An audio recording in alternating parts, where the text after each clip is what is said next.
مسیح خدا ان میں میرے عزیزو، خدا آپ اور آپ کے خاندانوں کو بڑی برکت دے۔ آمد کے سلسلے میں ہم نے جو قسط وار پروگرام شروع کیا ہے، آج اس کی دوسری قسط آپ کے سامنے پیش کرتا ہوں۔ پہلی قسط میں ہم نے مختصراً جائزہ لیا کہ آمد کا پاک کلام کے ساتھ کیا تعلق ہے۔ اس قسط میں ہم اس بات کا مختصراً جائزہ لیں گے کہ آمد کے دنوں میں ہم جو نشانات یا علامات استعمال کرتے ہیں ان کا کیا مقصد ہے اور وہ ہم کیوں استعمال کرتے ہیں۔ تو علامات کی جب میں بات کرتا ہوں تو سب سے پہلے جو علامت ہمارے سامنے ایڈونٹ کے دنوں میں آتی ہے وہ ہے ایڈونٹ ریت، یعنی آمد کی مالا۔ تو آپ نے دیکھا ہوگا کہ مختلف گرجا گھروں میں اور کچھ مسیح اپنے خاندانوں میں بھی آمد کی مالا بناتے ہیں۔ تو آمد کی مالا جو ہے وہ عام طور پر اس کی جو شکل ہوتی ہے وہ گول ہوتی ہے، اور اس کا جو رنگ ہوتا ہے وہ نمایاں طور پر جو رنگ ہوتا ہے وہ سبز ہوتا ہے، گرین کلر ہوتا ہے۔ تو میں آپ کو بتاتا ہوں کہ جو ہے وہ گول کیوں ہوتی ہے، تکون کیوں نہیں ہوتی، چکور کیوں نہیں بناتے۔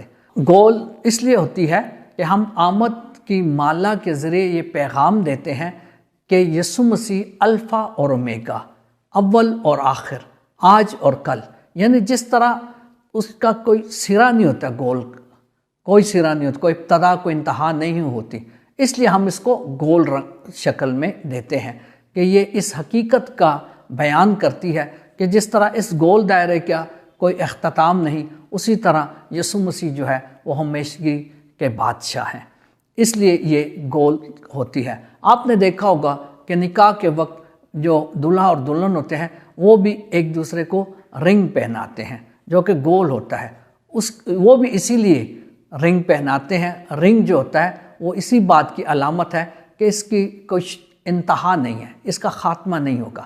تو ہم نکاح کے ساکرامنٹ میں بھی یہ استعمال کرتے ہیں تاکہ جسے خدا نے جوڑا ہے وہ ہمیشہ تک جڑے رہے اور ان کو کوئی انسان جدا نہ کرے۔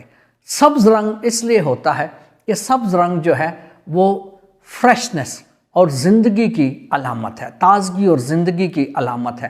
آپ نے بائبل کی تاریخ میں بھی دیکھا ہوگا اور انسانی تاریخ میں بھی دیکھا ہوگا کہ جو ہمارے جو چرواہے تھے، جو خانہ بدوش تھے، نومیڈس تھے، وہ اپنے ریوڑ کو اور یا گلے کو لے کر ایک جگہ سے دوسری جگہ جاتے تھے، جس میں حضرت ابراہیم بھی ہے اور دوسرے انبیاء بھی ہیں۔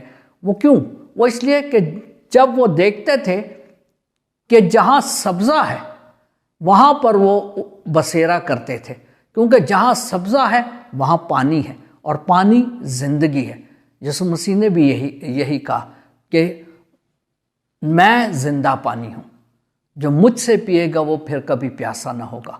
تو اس لیے جہاں پانی ہے وہاں سبزہ ہے، اور جہاں سبزہ اور پانی ہے وہاں زندگی اور تازگی ہے۔ تو اس آمد کی مالا کے ذریعے بھی ہم زندگی جو کہ یسوع مسیح ابدی زندگی اور تازگی ہے اس کو پیش کرتے ہیں، اس لیے یہ گول اور سبز ہوتی ہے۔ اس کے بعد ہم دیکھتے ہیں کہ اس میں عام طور پر 4 موم بتیاں ہوتی ہیں۔ ان میں سے 3 جو ہوتی ہیں وہ جامنی کلر یعنی پرپل کلر کی ہوتی ہیں، اور ایک گلابی یعنی پنک کلر کی ہوتی ہے۔ یہ ہم ہر اتوار کو ایک موم بتی جلاتے ہیں۔ یہ موم بتیاں جو ہیں یہ امن اور امید، محبت اور خوشی کی علامت ہے۔ تو 3 جو موم بتیاں ہیں جو جامنی کلر کی ہوتی ہیں، جو کہ امن، محبت اور امید کی علامت ہے وہ، اور پھر اس کے بعد جو خوشی کی موم بتی ہوتی ہے گلابی کلر کی، اس کو ہم 4 ہفتوں میں جلاتے ہیں۔ اور یہ ان موم بتیوں کے ذریعے ہم جو ہے وہ پیغام دیتے ہیں کہ جو آنے والی عید ہے وہ ہے امن کی۔ یسوع مسیح امن کا شہزادہ اور سلامتی کا رئیس ہے۔ محبت، یسوع مسیح کا وعدہ یہ ہے کہ ایک دوسرے سے ویسا ہی پیار کرو جیسے میں نے تم سے پیار کیا ہے۔ امید، یسوع مسیح نے بڑے واضح طور پر کہا ہے کہ آخر تک وفادار رہ تو میں تجھے زندگی کا تاج دوں گا۔ اور خوشی یسوع مسیح کے پیدائش کی، یسوع مسیح کے آنے کی۔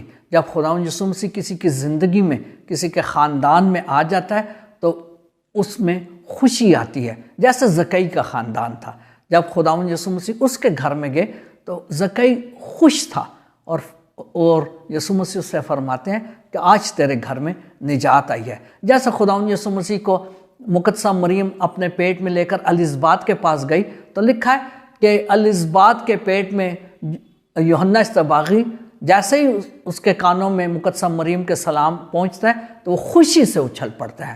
جہاں یسوع مسیح ہے، جس زندگی میں، جس خاندان میں، اس میں خوشی ہے. لہٰذا جو ہے یہ امن، محبت، امید اور خوشی کی جو ہے وہ علامت ہے. یہ 4 موم بتیاں جو ہم کرسمس سے پہلے آمد کے دنوں میں اپنے اپنے گرجا گھروں میں اور اپنے اپنے خاندانوں میں جو ہے وہ روشن کرتے ہیں. خاندان کی جب میں بات کرتا ہوں تو میں آپ کو انکرج کروں گا، میں آپ کی حوصلہ افزائی کروں گا کہ ضرور آپ آمد کے دنوں میں ہر گھر، ہر مسیح گھرانہ ایک آمد کی مالا بنائیں، چھوٹی آمد کی مالا بنائیں، جتنا بھی بنائیں. اور ہر روز وہ مسیحی گھرانہ جب خاندان کے تمام ممبران گھر میں اکٹھے ہوتے ہیں اس مالا کے ارد گرد بیٹھیں دائرے میں، اور وہاں بیٹھ کر خاندانی دعا کریں. بائبل مقدس میں سے ایک امید کا، محبت کا، امن کا، خوشی کا کوئی پیغام پڑھیں، تلاوت پڑھیں، دعا کریں، کوئی زبور گائے، کوئی مسیحی گیت گائے. تو میں آپ کو یقین دلاتا ہوں کہ جب آپ ایسا کریں گے تو آپ کے خاندان میں اور آپ کی زندگی میں امن، خوشی، محبت اور جو ہے امید اور ایمان وہ بڑھے گا. اور جب یہ چیزیں آپ کے خاندان اور آپ کی زندگی میں بڑھیں گی تو آٹومیٹکلی خدا آپ کو اور آپ کے خاندان کو برکت، شفا، نجات اور زندگی دے گا. اس لیے یہ اپنے اپنے گھروں میں بھی ان آمد کے ایام میں ضرور بنائیں، اس کے گرد بیٹھیں، دعا کریں. خدا آپ کو بڑی برکت دے. آمین.